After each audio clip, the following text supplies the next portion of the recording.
Hi, I'm Arlen, and last Thanksgiving, my parents shattered a glass bowl across the table and blamed me for the mess.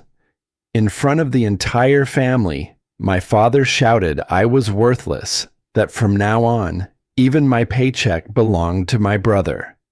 Weeks later, they stole my name, opened $95,000 in debt to prop up his sinking business, and told everyone I was the failure. But what they didn't know is that I stayed silent, not because I was weak, but because I was watching. And the day I took them to court, I didn't raise my voice. I raised every lie they ever told. Now I live in the $4.2 million house they said I'd never own. But do you know the part that hurts more than the betrayal itself? It's what I found buried in my grandmother's will. Something they never thought I'd see. I pulled into the driveway later than I meant to. The porch light was already on, casting that golden cone of warmth over my father's hydrangeas. Through the window, I could see them all sitting at the table, Benton in his usual spot, right next to Dad, talking with his hands like he owned the room. Mom was arranging the wine glasses, pretending not to notice how tense everyone looked. When I stepped inside, the smell of roasted chicken and garlic butter filled the air. Too perfect, too rehearsed. "Well, look who finally decided to join us," Benton said. He grinned, the kind of grin people give before they throw the first punch. "I hit traffic," I said, hanging my jacket on the back of a chair. My voice sounded calm, almost too calm. Mom didn't meet my eyes. "Let's just eat before it gets cold," she murmured, smoothing her napkin in her lap. Dad poured himself a glass of wine and gestured for me to sit down. The silverware clinked. Conversation stumbled along about Benton's new business, his milestone, as Mom called it, something about investors and expansion. I didn't ask questions. I already knew they wanted me here for the optics, not the company. I folded my napkin absently, the way Grandma used to teach me, corner to corner, then again until it looked like a small paper boat. It was something I did without thinking when I needed to feel grounded. Grandma used to say, "The quiet ones, they see everything." She'd passed 5 years ago, but I still heard her voice sometimes when the room got too loud. Benton cleared his throat. "So, Arlen," he said, dragging my name like it weighed something. "Still working those little freelance gigs. What's that? Design work? You must love living check to check." I smiled faintly. "Pays the bills." Dad's fork stopped midair. "You're too smart to waste your life tinkering like that. You should be helping your brother grow his business." "I like what I do," I said. The air shifted. Benton leaned back, smirking. "You always liked doing things your way, huh? Even when it never worked out." I could feel Mom's discomfort ripple across the table. "Benton," she whispered, "just eat." He didn't. He reached for the salad bowl, scooped a serving, and then, almost carelessly, his elbow knocked it. The bowl toppled. Greens, dressing, vinaigrette, right into my lap and across my shirt. For a second, no one breathed. The fork slipped from Mom's hand and clattered on the plate. Benton froze, then gave a half smile. "Guess I'm clumsy tonight." I dabbed at the mess with my napkin, slow, deliberate. "It's fine," I said, but my voice had dropped an octave lower. Dad slammed his hand on the table. "Enough!" he barked, but not at Benton. His eyes were on me. "From now on, your paycheck goes straight to your brother. Maybe he'll teach you how to handle money like a real man. You're nothing but a failure, Arlen." That word, failure, hung there, heavy and final. Mom's lips parted, but no sound came. She just whispered, Don't make this worse. My pulse slowed. It was strange. Humiliation didn't burn anymore. It froze. I looked at them all, one by one. Benton, triumphant. Mom, wilted. Dad, righteous. I took my napkin, the one now stained with vinaigrette, and folded it again, tighter this time, into a smaller boat. My fingers were steady. You're right, I said softly. This is my fault. I should have known better than to come hungry. Benton laughed under his breath. Dad muttered something about respect. I stood, placed the crumpled napkin on my plate, and stepped away from the table. Mom reached for my arm, but I slipped free. Arlen, just don't, I said. My voice was steady now, almost detached. Enjoy your dinner. Outside, the air was cool and still. The neighborhood was quiet. Too quiet. The kind of quiet that pressed against your ears until all you could hear was your own heartbeat. I sat in my truck for a long minute, hands on the steering wheel. The smell of dressing clung to my shirt. My reflection in the windshield looked like someone else, tired, hollow, but awake. That was the moment, I whispered. I realized I wasn't part of the family. I was the reflection they didn't want to see. The house lights flickered behind me. I could almost hear Grandma again, her voice low, sure. The quiet ones are the ones who see everything. I started the engine. The headlights lit the road ahead. My palms felt steady now, cold, but sure. They think I'm weak, I said to the empty seat beside me. Let's see how long that lasts. The night air swallowed the words. I drove into it anyway, letting the silence become my first act of defiance. I didn't sleep that night. I lay in bed with the streetlight cutting thin gold lines across the ceiling, hands clasped behind my head, just breathing. Calm, too calm, like the silence right before a storm knows it's got time. The following days moved slow, like syrup. I went to work, came home, kept to myself. But something inside had shifted. The part of me that used to explain things away, excuse them, smooth over every crack just to keep the peace. That part was quiet now. 2 weeks later, on a gray Wednesday morning, I sat at my tiny kitchen table in the apartment I rented on the edge of town, a space no one ever visited, not even family. A second-hand coffee pot hissed beside me while I flipped through the mail. Mostly junk, one water bill, a grocery flyer, and then a thick white envelope I didn't recognize. First National Credit Union. At first, I thought maybe it was another promotion. I tore the seal open lazily, took a sip of coffee, and then everything inside me froze. Delinquent account notice, 184122, final warning, my name, my address. I blinked, turned the page. APR, late fees, last payment missed 6 months ago. I didn't even have a credit card. I used debit for everything. Always had. A second envelope sat in the pile. Then a third. Different banks, different balances. All in my name. I let out a half laugh. There's no way this is real. But the weight in my chest said otherwise. I checked my bank account online.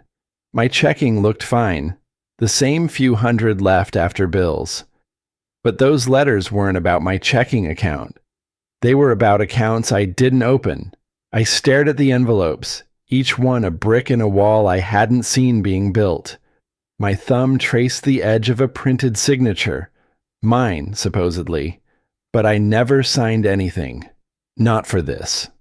That's when the first crack appeared in the foundation of denial. I remembered the family business paperwork Benton asked me to sign last fall. Dad had nodded, said something about helping your brother secure a loan. Just a signature, no real liability. You trust your family, right? Those were his exact words. I didn't say anything. I just picked up the phone. The rep at First National Credit Union sounded young, chipper, too chipper. Hi, thanks for calling First National. This is Clarissa. How can I assist you today? I need to talk to someone about a credit card account I never opened. There was a pause, then the sound of keyboard tapping. Okay, Mr. Cade. I'm showing 4 active credit accounts under your name. Are you referring to the Cade Manufacturing LLC business cards? Business cards. My stomach turned. No, I never applied for any of that. I need details. More typing. Then, well, it appears your name and social security number were used to co-sign on the accounts. We have documentation, digital and physical, including a scanned copy of your driver's license, a utility bill in your name, and your signature. Who submitted the application? I asked. My voice cracked slightly. Another pause, then, carefully, the co-signer listed is Benton Cade. That name hit like a punch to the ribs. Is there any other name on the application? Yes, sir. The primary account holder is Harlan Cade of Cade Manufacturing. I leaned forward, pressing my fingers against my forehead.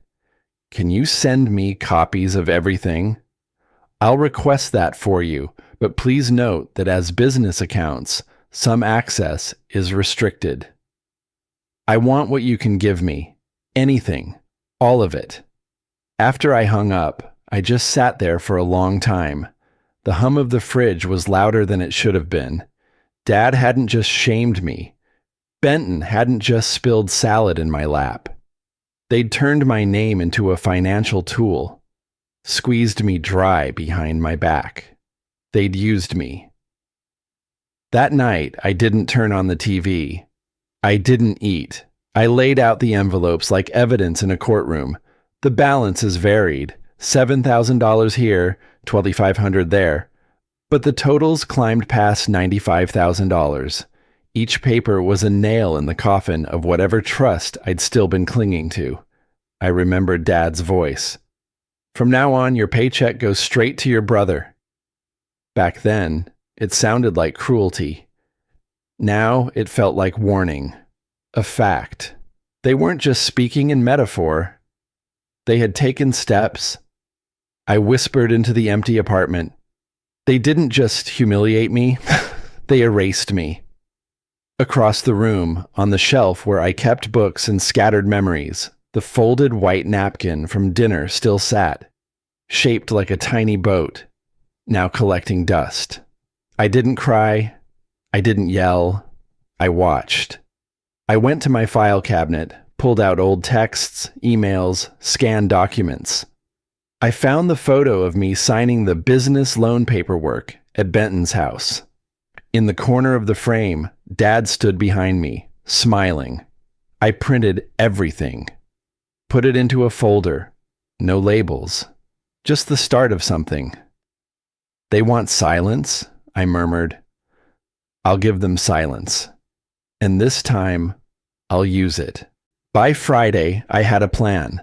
Not a perfect one, but one I could walk into with both eyes open. The folder with copies of the forged accounts sat on the passenger seat as I drove downtown, passing brick storefronts and the slow, early evening crowd of Charleston's financial district. Sunlight skimmed the tops of the buildings, long shadows stretching across the sidewalks like road signs telling me, keep going. I parked 2 blocks from Charleston Mutual and walked the rest of the way. My boots clicked steady against the pavement. I hadn't told anyone where I was going. Not that there was anyone to tell. The kind of silence I carried now wasn't the kind that begged to be broken. It was the kind that warned. Inside the bank, the air was cooler, scented with leather chairs and whatever faint perfume they mist into the vents to calm nervous depositors. A woman at the reception desk pointed me to a banker named Celia, mid-50s, salt and pepper bob, cardigan too warm for spring. Her glasses hung low on her nose like she already knew most people didn't read fine print. "Mr. Cade?" she said. I nodded and sat across from her. "I'd like to open a new business account." Her fingers paused over the keyboard. "And the name of your business?" I handed her the paperwork I'd filled out the night before. AK Consulting, LLC. "Consulting," she said, tapping the keys. "Industry?" "Private design and systems management." It was vague enough to keep eyes off me, clear enough to pass basic questions. She ran through the standard questions: address, tax ID, proof of identity.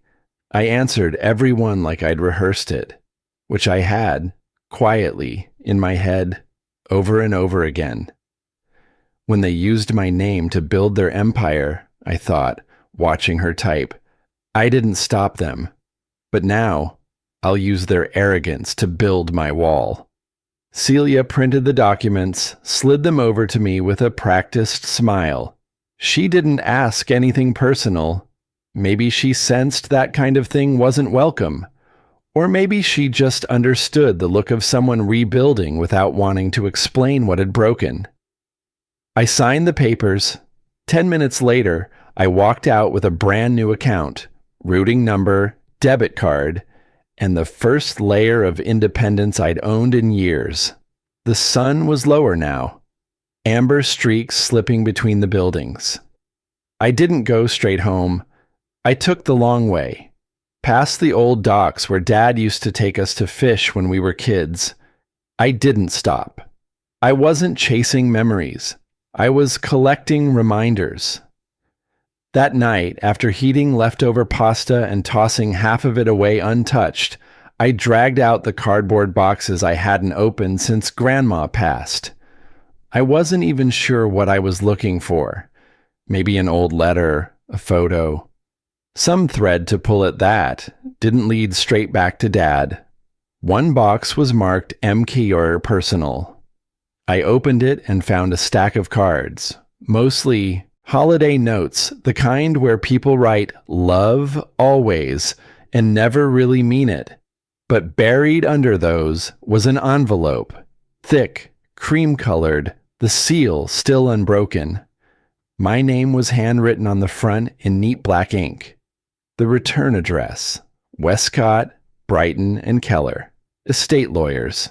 The postmark was nearly 2 years old. Hands shaking a little, I opened it.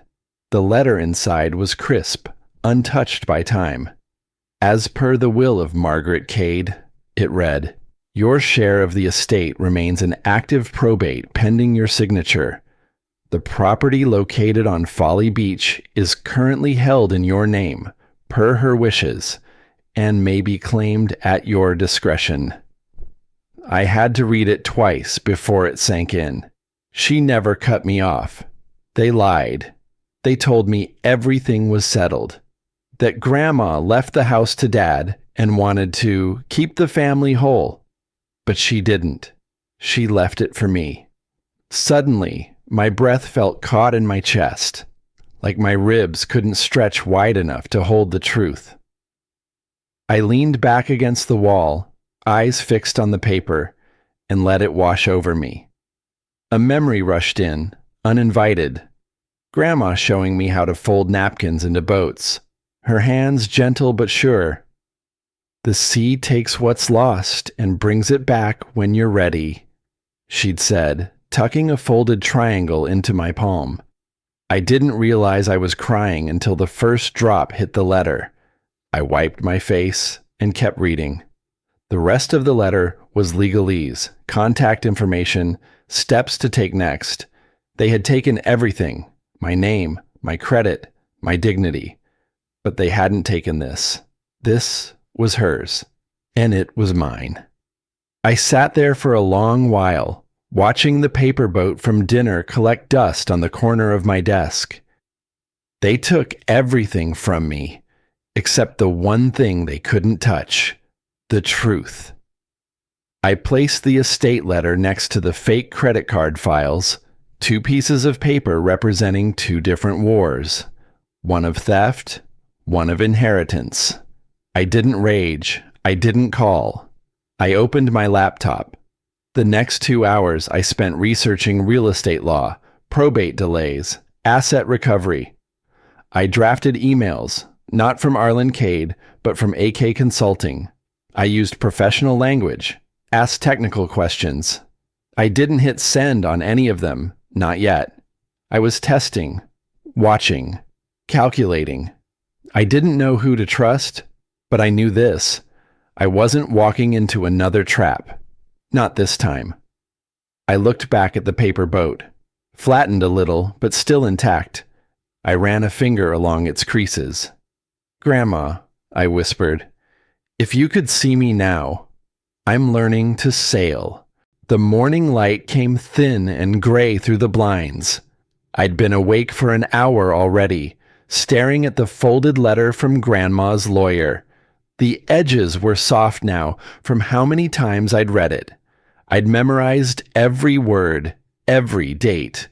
But one question kept circling my mind. If the estate was still active, who had been handling it all this time? I reached for my phone, thumb hovering over the number on the letterhead. It was early, barely past 8. The line rang 3 times before someone picked up. "Westcott, Brighton and Keller, this is..." But it wasn't a receptionist's voice. It was one I knew, smooth, confident, rehearsed. "Hey, little brother, I didn't expect to hear from you." My hand went still. "Benton." He laughed softly, the sound tight, fake. "You caught me just as I was stepping into a meeting. What's going on? You okay?" I could almost hear the smirk behind his words. "I found Grandma's letter," I said, slow, deliberate. The silence that followed was thin but heavy.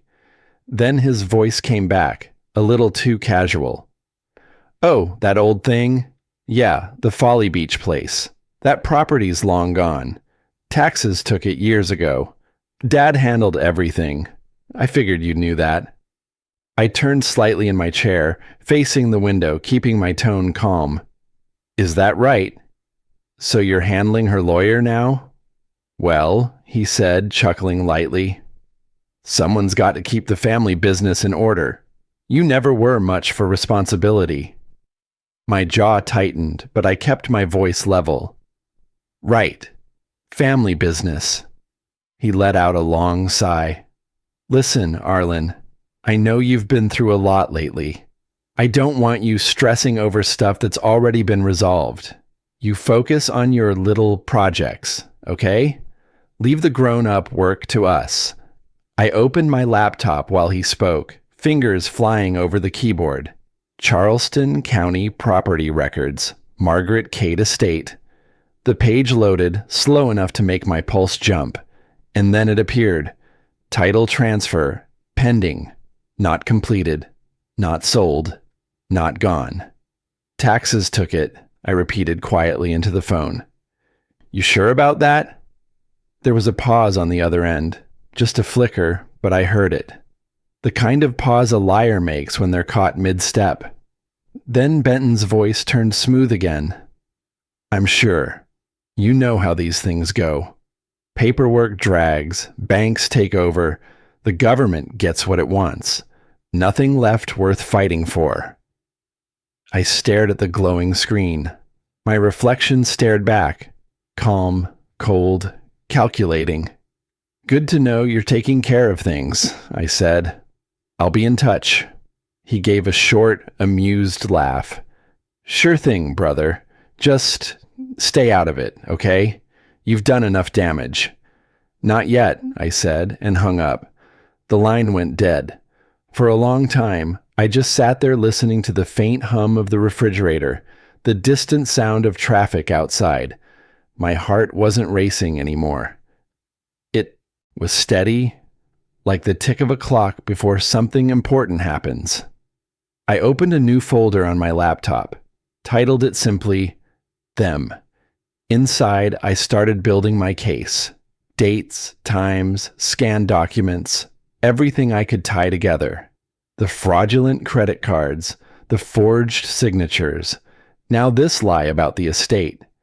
Each file named and numbered, a quiet act of rebellion against years of being treated like background noise. They've built their empire on my silence, I thought, labeling the last document. It's time to make silence work for me. By late afternoon, the sky had turned the color of weak tea. I made myself a sandwich I didn't eat, poured coffee I forgot to finish. Then I opened my email and typed a short message to Celia, the banker who'd helped me open my new account. Hi Celia, do you happen to know any attorneys who handle financial fraud or inheritance disputes? Preferably someone discreet. I hit send and leaned back. Less than 5 minutes later, my phone buzzed. I know someone, quiet, trustworthy. Do you want me to connect you? A smile tugged at the corner of my mouth, not from joy, but recognition. One small crack in their control. I typed back, yes, perfect. The room had gone dim. Only the blue light from my laptop lit the space, soft against the walls. On the screen, my last search tab blinked. Estate fraud, how to prove forgery. I whispered to myself, the words barely a breath. This time, they won't see me coming. The apartment was quiet except for the hum of the refrigerator and the steady tick of the old clock on the wall. I was reviewing the notes from my conversation with Benton, lining up every word like pieces on a chessboard when my phone buzzed against the countertop. The name on the screen made my stomach tighten. Dad. I let it ring once, twice, then picked it up. Arlen, he said. His voice was smooth. Too smooth. The kind of tone he used when pretending to be calm. You've been making calls, stirring things up that don't concern you. I leaned back in my chair, eyes on the dark window where my reflection stared back at me. Evening to you, too. I don't know what you think you found, he went on, but you're not equipped to handle the business side of things. Let Benton and me take care of it. There was a weight under his words, not concern, but command. The same tone he'd used my whole life. The one that told me I was still the child, no matter how old I'd grown. I spoke softly. You mean the part where you used my name to fund your company? For a moment, nothing. Just the faint sound of his breathing through the line. Then his tone dropped an octave. You watch your tone, boy. That word, boy, hit harder than anything he'd ever thrown. I closed my eyes, inhaled slow. I'm not 12 anymore. You can't ground me into silence. He laughed, low and bitter. You've always been soft, Arlen. Always thought the world owed you something. That's why your grandmother pitied you, and why I had to fix her mistakes. There it was, the truth wrapped in his pride. He wasn't protecting the family legacy, he was protecting himself. I felt the words bubbling up before I said them. You fixed nothing. You just made sure no one ever saw me. He went quiet. Then, coldly, don't test me, Arlen. You don't want this to get ugly. I looked at the ceiling, steadying my voice. You already made it ugly. You think you're clever, he said, voice sharp now. But you're still nothing without this family. Walk away before I make you regret it. I almost laughed, not because it was funny, but because it was predictable. That's what control looks like when it starts to crack. Then, I guess we'll see who regrets what, I said, and ended the call. The silence that followed was different this time. It wasn't heavy. It was clean. I placed the phone on the counter and exhaled slowly, like I'd been holding that breath for years. My pulse slowed. My shoulders relaxed. The fear that used to knot in my stomach when I heard his voice was gone, replaced by something sharper, colder. I turned toward my laptop and opened the AK Consulting account dashboard. The numbers blinked back at me, untouched, intact, unseen. He didn't know. For the first time in my life, I was ahead of him. I opened a fresh page in my notebook and began to write. Step 1, control the narrative. Step 2, gather proof. Step 3, wait. The ticking of the clock filled the room again, steady and patient. I picked up the paper boat from under the lamp, the one from that dinner weeks ago. The folds were flatter now, the edges soft, but it was still a boat, still holding its shape. I pressed it gently between my palms, smoothing the creases, not destroying it, transforming it. This isn't fear anymore, I whispered. It's strategy. The night outside was still, the kind of stillness that comes right before dawn, when everything dangerous has gone quiet, waiting to move again. I glanced once more at the glowing screen. Every detail, every account, every file was right where it needed to be. For once, so was I. The morning after that call, I sat by the window with a half-empty mug of coffee, the quiet of the apartment broken only by the occasional creak of old floorboards. My laptop pinged, just once, and a new subject line slid into view. Notice of audit, immediate response required. I blinked at the screen, unsure if I was reading it right. Then I clicked. Government letterhead, IRS logo, case number, and my name, right there under Chief Financial Officer. At first, I laughed, just a sharp puff of air through my nose, but it stopped short in my throat, because this wasn't a joke. Cade Manufacturing LLC filed by Harlan Cade, CEO authorized by Arlen Cade, CFO. I stared at that last line like it had slapped me. I never signed a damn thing, I muttered. My hands were cold, fingers stiff as I scrolled down. Listed were several fiscal years' worth of activity, business loans, payroll taxes, inventory write-offs, all under my name, filed under my digital ID. They hadn't just used me. They'd woven me into the foundation of their entire operation. By mid-morning, I was at the federal IRS office off Meeting Street. Fluorescent lights buzzed overhead, and the whole place smelled like old air and toner. At the front desk, I gave my name. A few minutes later, I was led into a small conference room. Beige walls, 2 chairs, 1 woman. Agent Russo. Mid-50s, firm handshake, no smile. The kind of woman who could read a man like a spreadsheet. She tapped the folder in front of her. You're here about Cade Manufacturing. I nodded. She opened the file, brows low. The signatures. They're dated, but the formatting's modern. That's unusual. Sloppy, almost. I kept my voice steady. I didn't sign anything. Ever. Russo studied me. Not saying you did. But if someone copied your digital signature or reused documents, that's something we can investigate. Carefully. I leaned forward. You need me to cooperate? She nodded once. You want out of this mess? You help us track how deep it goes. If you're clean, we'll know. It wasn't just about proving innocence anymore.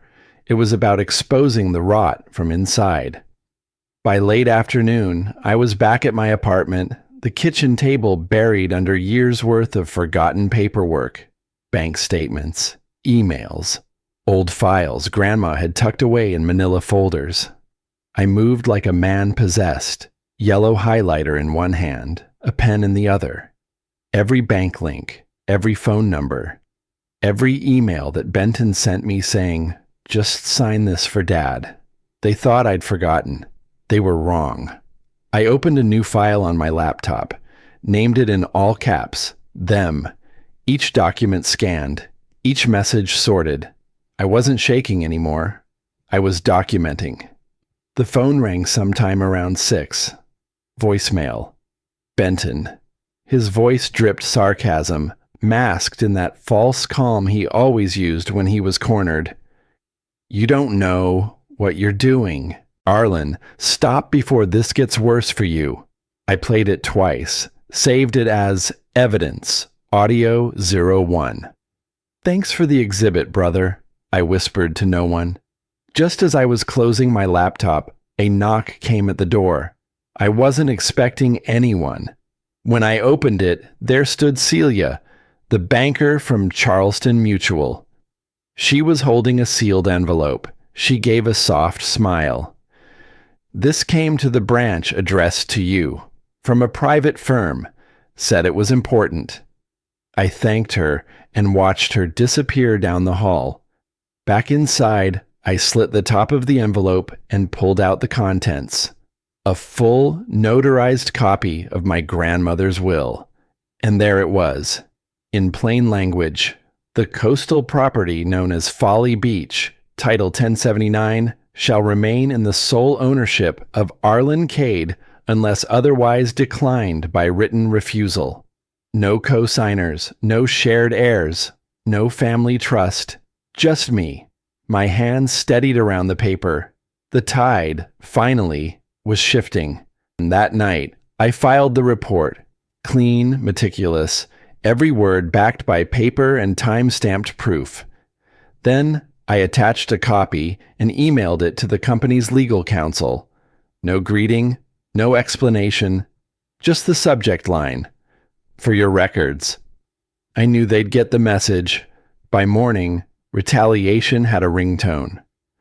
My phone buzzed sharply against the kitchen counter, screen lit up with private number.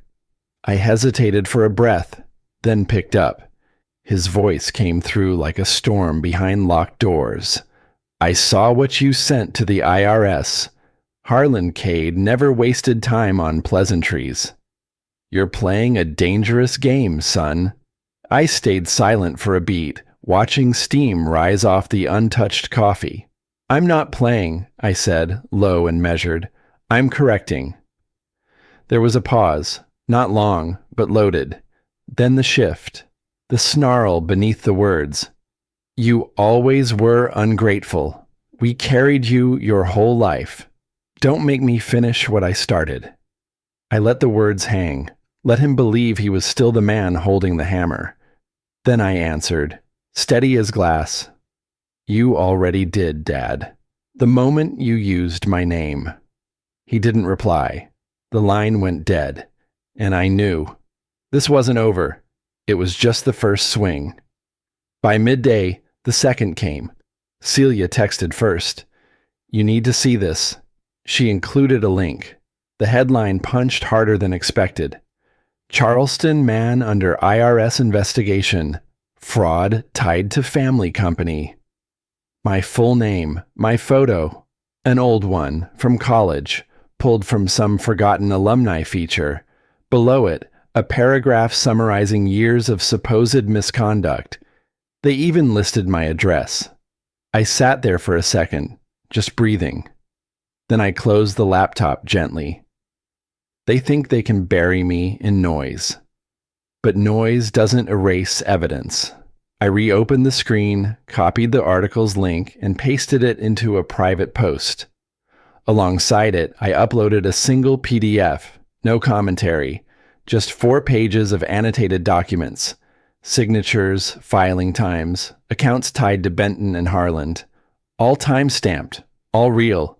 The views ticked upward, quietly, steadily. That afternoon, I changed shirts, grabbed the folder marked Final, and headed out. The building hadn't changed. Cade Manufacturing HQ still sat like a slab of ego in downtown Charleston, all glass walls and steel confidence. But something felt different when I walked in. Lighter.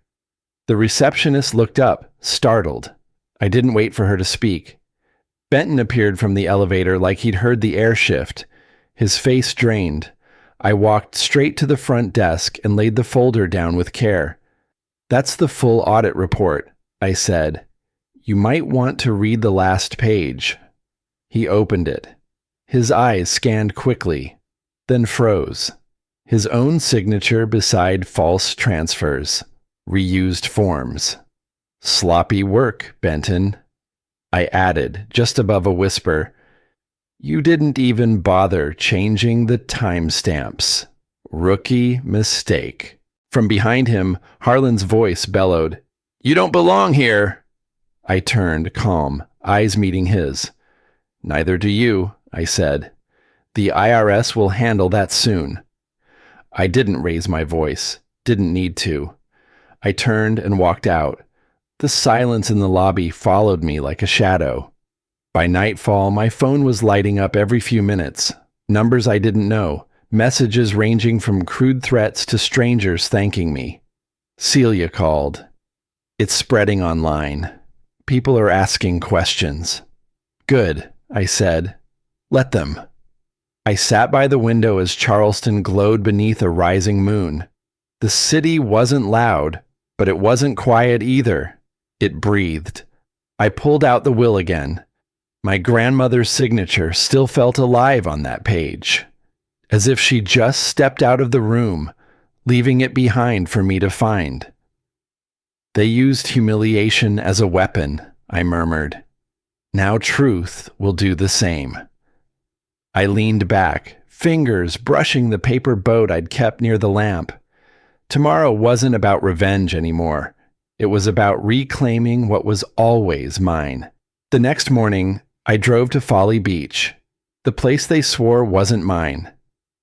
The road curved gently through groves of moss-draped oaks, the early light still low and golden across the marsh. I cracked the window, letting the salt air creep in. It smelled like memory, sharp, clean, and untouchable. I parked just short of the house, letting the engine tick into silence. From the outside, not much had changed. The same cedar siding, a little more weather-beaten. The same porch swing. Same old wind chime, still hanging in the corner like it remembered everything I tried to forget. When I stepped out, the breeze off the ocean hit me full in the face. Not harsh, just firm. Like someone placing a hand on your shoulder without asking. I stood there a moment, taking it in. The house, the sand, the water, just beyond. I hadn't walked this stretch since I was 15. Grandma used to say, "The sea gives back what's taken, but only when you're ready to hold it again." I never understood it then. I do now. My hand rested on the porch rail, fingers brushing a worn groove she carved decades ago. Not initials, just a shallow, quiet line. Like a boundary, a promise not to forget. I stepped forward. Before I reached the door, raised voices slipped through the cracked window. "Just sign the damn papers before he gets here." My father. "I told you, if he sees this..." That was Benton. I opened the door. Too late. The silence was immediate. Benton turned, startled, cheeks flushed, hands trembling slightly as he tried to tuck a document behind his back. Harlan didn't bother hiding his glare. He looked older in the daylight. Or maybe it was the guilt aging him by the hour. He straightened his back, but his voice lacked bite. "You think you can walk in here and reclaim what was never yours?" I finished. "Yes." I stepped to the center of the room and laid down a folder on the table between us. Harlan's eyes didn't move. Benton reached for it with shaky fingers. Inside, a notarized deed, filed 2 days ago, stamped by the Charleston County Clerk's office. "This is a joke," Benton muttered. I didn't respond. Harlan finally opened it, and as his eyes traced the text, something shifted. He looked not just surprised, but betrayed, like he genuinely thought he still had time. How?" "While you were busy lying to the IRS," I said calmly, "I was busy telling them the truth." Neither of them spoke. Benton snapped first, slamming a second document on the table, some slapped-together deed transfer they'd clearly hoped to file this morning. "You think this makes you the hero?" His voice cracked. "You ruined the family. I looked at him, not angry anymore, just tired. No, Benton. You did. The day you decided family meant control. Harlan sank into the old armchair by the window, the same one Grandma used to read in. He didn't speak. Hiburi didn't blink. The wind picked up, carrying the scent of salt and dry pine. I gathered the papers, holding them loosely. Then I took their fraudulent deed, ink still fresh, and walked it over to the old fireplace. They watched, frozen, as I set it gently in, struck a match, and dropped the flame. Let's burn the lies for once. It curled black and brittle before collapsing into ash. I didn't wait for applause, didn't want it. I stepped outside, letting the screen door close behind me. The sun was higher now, and the waves had come in closer. I walked down the wooden path through the dune grass and let my feet find the edge of the tide. From my pocket, I pulled the little paper boat, the one I'd folded during that long night in Chapter 3, when everything still felt like it was slipping. I knelt at the shoreline and placed it on the water. It wobbled at first, then caught the rhythm of the sea and drifted out. Not fast, but steady. I watched until it became just a speck. Then I stood. The ocean stretched wide and silent before me. And behind me, for the first time, the house felt mine. I whispered, just loud enough for the waves to carry. They thought silence made me weak, but silence was how I listened, learned, rebuilt.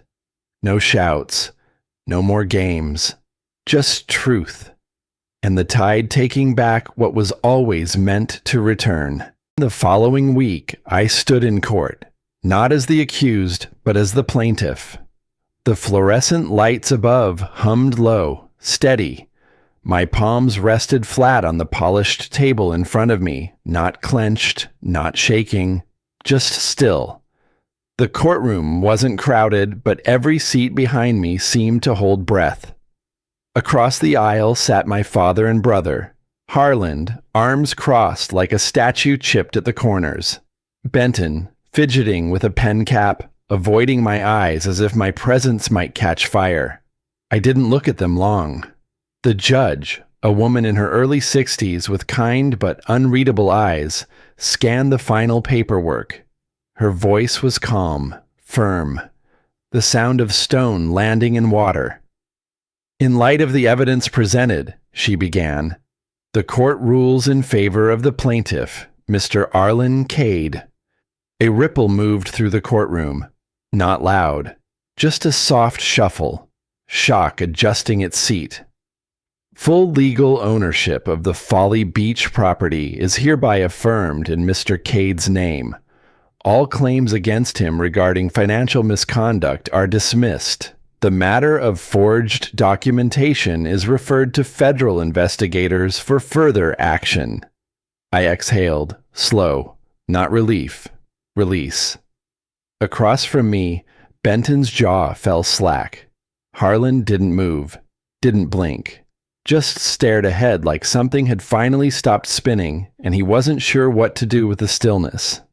I didn't smile, didn't pump a fist or let out a breathy laugh. This wasn't triumph. It was closure.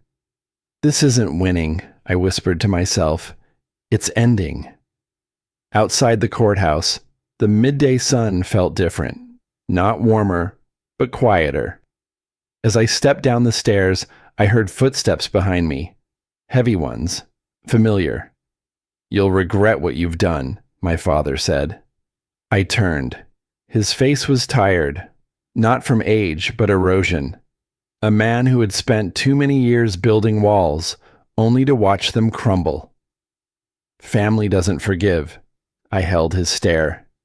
Then maybe what we had, I said evenly, was never really family. He didn't reply. Just stood there, hands loose by his sides, unsure of what came next when control no longer served him. Benton lingered behind him, eyes down, face pale. He didn't say a word, and I didn't ask him to. By the street, Celia waited. Her blazer was wrinkled from the heat, but her smile was steady. "You did it," she said simply. I shook my head. "No," I replied, glancing toward the courthouse. "The truth did." A few days later, I returned to the beach house. Late afternoon, light stretched long shadows across the porch. The old wind chime clinked gently, a lazy, familiar rhythm. Inside, the house was still. No voices, no footsteps, just air and history. I moved through each room, slow, intentional. The walls held stories, but they weren't heavy anymore. They just were. In the front room, I paused by the mantel. A small wooden box sat where it always had, untouched. I opened it. Inside, a note, her handwriting, slanted, clean.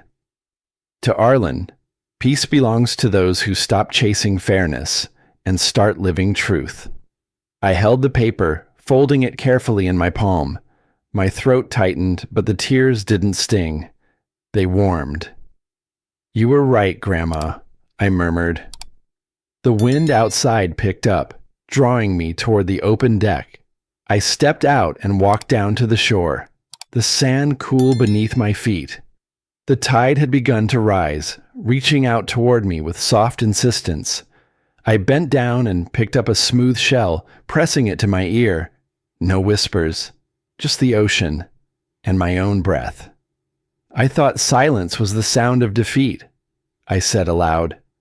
"But silence is where peace grows, where power finally belongs to you." The horizon stretched wide, not endless, just honest. As I turned to go, something by the dune caught my eye. A folded shape, damp but intact. I crouched, brushing away sand. A paper boat. My breath caught.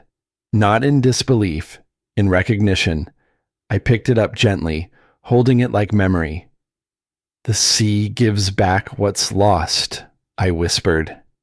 And this time, I believed it.